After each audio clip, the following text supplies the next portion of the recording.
बिहार में आगामी विधानसभा चुनाव एनडीए नीतीश के नेतृत्व में लड़ेगा। तारकिशोर प्रसाद ने चिराग पासवान को गठबंधन का महत्वपूर्ण हिस्सा बताते हुए कहा कि एनडीए एकजुट होकर चुनाव जीतेगा। उन्होंने मुकेश साहनी की एनडीए में वापसी की संभावना पर भी बात की है और पशुपति पारस ने इंडी अलायंस के शामिल होने पर अपनी राय व्यक्त की।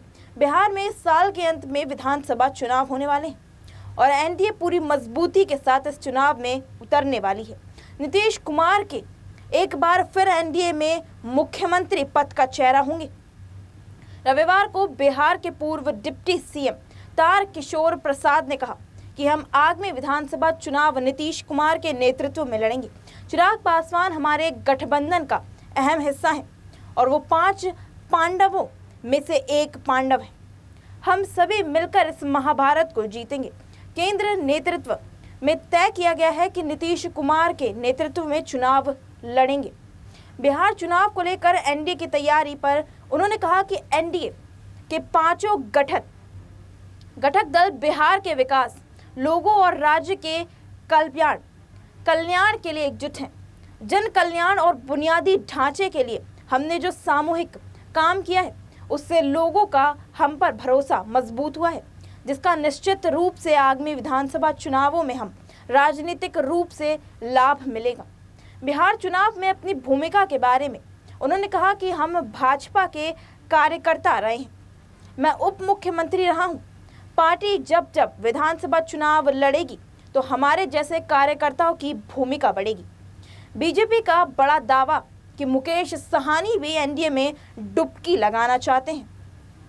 बिहार में पाकिस्तानी नागरिकों को 27 अप्रैल की समय सीमा से पहले भेजे जाने पर पूर्व डिप्टी सीएम ने कहा कि इस तरह से संवेदनशील मुद्दों पर एनडीए की सरकार जो फैसले लेगी उसका बिहार की सरकार पर भी पालन करेगी।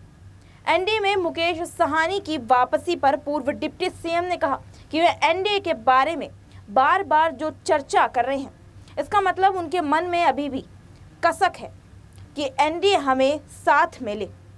एनडीए महासागर में और वो इसमें डुबकी लगाना चाहते हैं।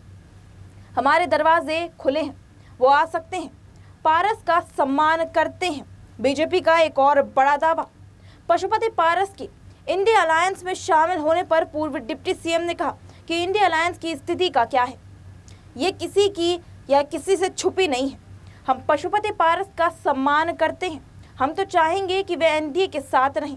उनका भविष्य एनडीए अलायंस में ही नहीं है। फिलहाल इस खबर में इतना ही। देश दुनिया के तमाम खबरों से जुड़े रहने के लिए बने रहिए हमारे साथ SPN9 न्यूज़।